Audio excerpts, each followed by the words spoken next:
Did you have of Kong before getting involved in this project? Was it the original movie? What was it for you?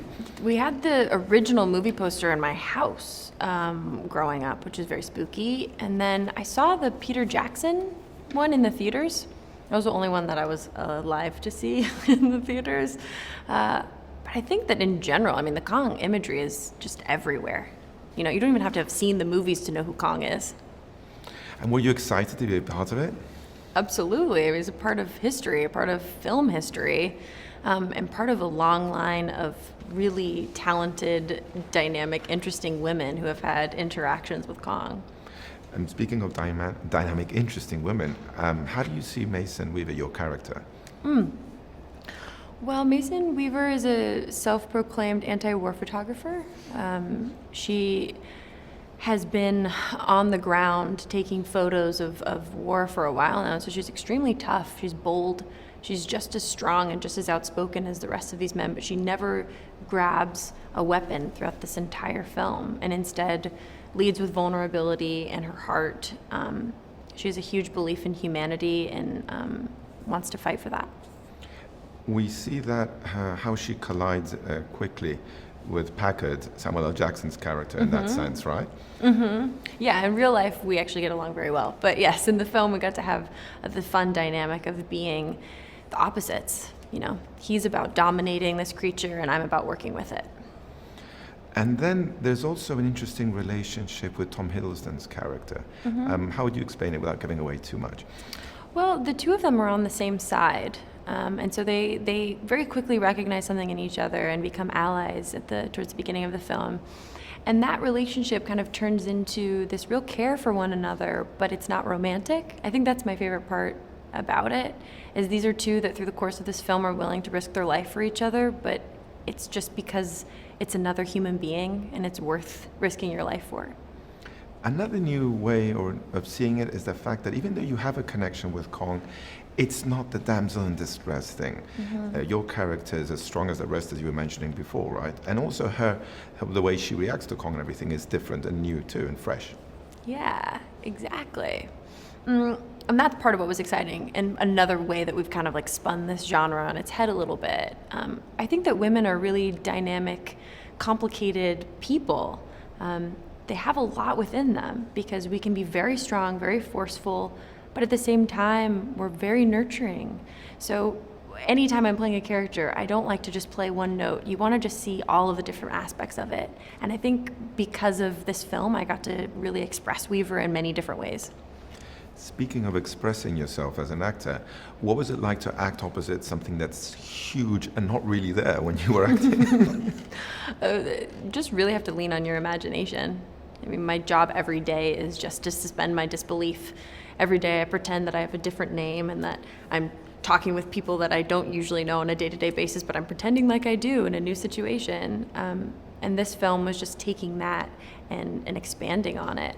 I got to be like a kid again and just run through the jungle and talk to an imaginary friend.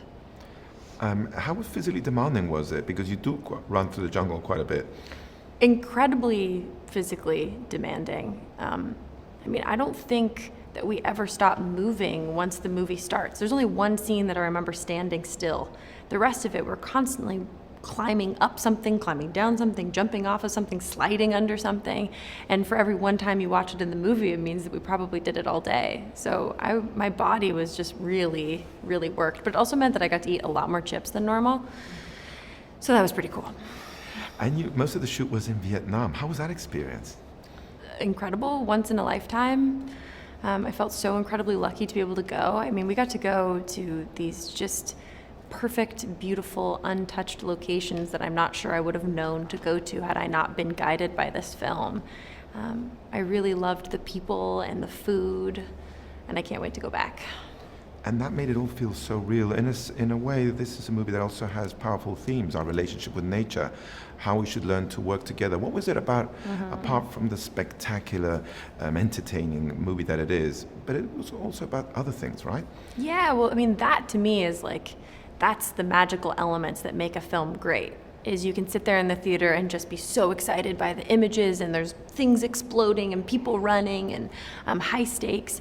But then simultaneously you're being asked these real philosophical and moral questions of yourself, of what are you willing to risk your life for? What's important to you?